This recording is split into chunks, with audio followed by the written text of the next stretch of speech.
Hello there, good morning. It is 6 o'clock, it's Monday morning. We're with you all the way through until 9, with Kate joining me from 6:30.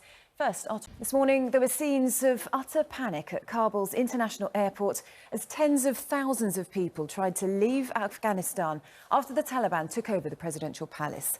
Well, Britain has joined more than 60 countries calling for the Taliban to let Afghans and others who want to leave be allowed to do so.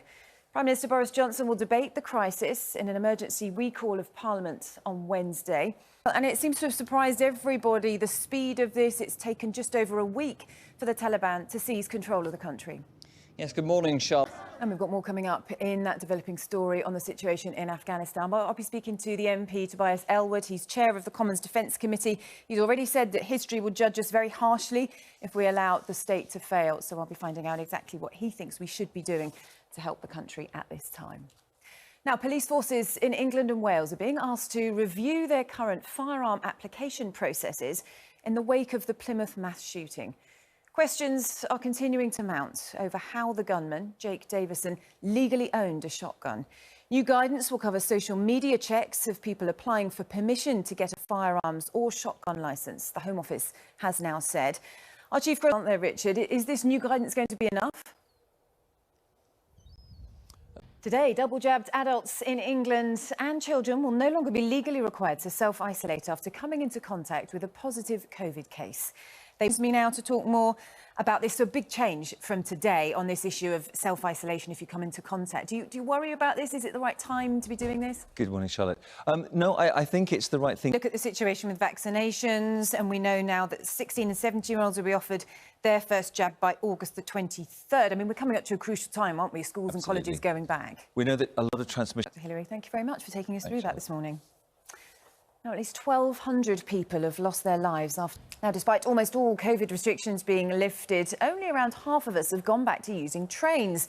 Rail companies saw a massive decline in the number of passengers during the pandemic, and they're now launching one of their biggest ever campaigns to encourage people to get back to travelling by train. Using trains in the way that they used to.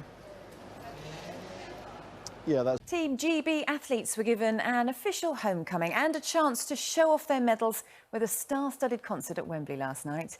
Team GB's performance in Tokyo has been hailed as the greatest achievement in British Olympic history, after the young team brought home 65 medals. Well, the concert was held in front of a live audience made up of friends and family of athletes who are unable to travel to Tokyo. Louisa James has more. Very well-deserved celebration. Now it's 16 minutes past 6. Let's take a look at the weather with Alex. Now, good morning, Britain's here all the way through till 9. Kate will be joining me from 6:30. And still ahead this... Well, that's coming up. But first, let's get the news, travel and weather where you are. See you in just a moment.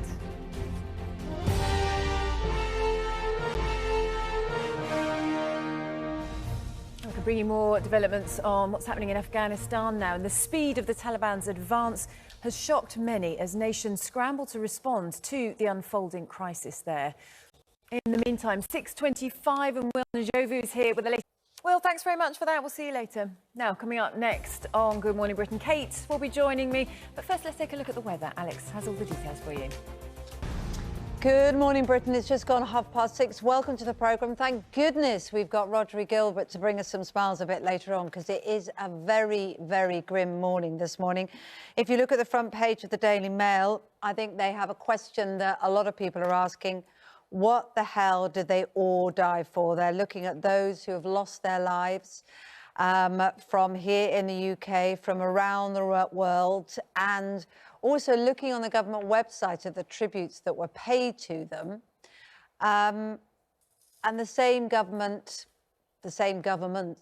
have now left us in a situation where we're talking about the fall of Kabul. Well, we're joined now by the Mirror's Kevin Maguire. Afghanistan is developing. You know, as we speak, we were hearing that there are tens of thousands of people trying to flee the capital, Kabul. Beyond me. There we go. It would be lovely to hear from you at home as well, as what you think is enough. Tuck it away and say it's happening in another country, because, you know, there could be consequences here, like we were saying, not just on a well, there will be, but level, just to give, but also get on involved, the level what of do you terrorism. think? Do let us know what you think. It would be great. It would be great to know. You know, should we walk away, and just consider that this was a 20-year experiment that went wrong, that people lost their lives on, Or is there something we can do? I mean, Kevin, do you think, with regards to mobilise things, Al-Qaeda coming back and being able to launch more attacks as a consequence, you know, how much are we at risk? Because it's fair enough to say, OK, you know, we've been in, we did our best, should we just hold our hands up? But actually, this could come back to bite us again, couldn't it? The Taliban. For that, more from you later. And Amanda... Still to come, we're going to be debating gun law after the fallout of that Plymouth shooting. Devastating. It's caused all sorts of questions of how attacks like this should be treated. So we're going to be debating that. We've also got Rod Gilbert bringing some sunshine and fun this morning as well. You're watching Good Morning Britain on ITV. You're watching Good Morning Britain. We've got a competition, haven't we now? Yes. It's a nice one as well. You could win a massive £95,000 in cash. Not bad. Ted, I think. Goodness me. Now, let's find out what's happening with the weather. He's still going as well. We'll see him later anyway. Let's find out what the weather's doing. Here's Alex. Good morning, Britain. It is just gone 7 o'clock, and this morning there were scenes of utter panic at Kabul's international airport as tens of thousands of people tried to leave Afghanistan after the Taliban took over the presidential palace. Britain has joined more than 60 countries calling for the Taliban to let people who want to leave Afghanistan be allowed to do so. Prime Minister Boris Johnson will debate the crisis in an emergency recall of Parliament on Wednesday, but there has been a lot of anger and criticism over the UK's role in this. Let's speak to our correspondent Michael Billing, also telling us about his new series where he gets celebrities to relive their teenage years, which I think leads to quite a few embarrassing I really hope he opens suddenly digging. I know. In terms of Maybe we'll photos gloss on over that. We'll find out what his is. That would be good, wouldn't it? All that coming up. But first, let's get the news, travel and weather where you are. See you in a moment.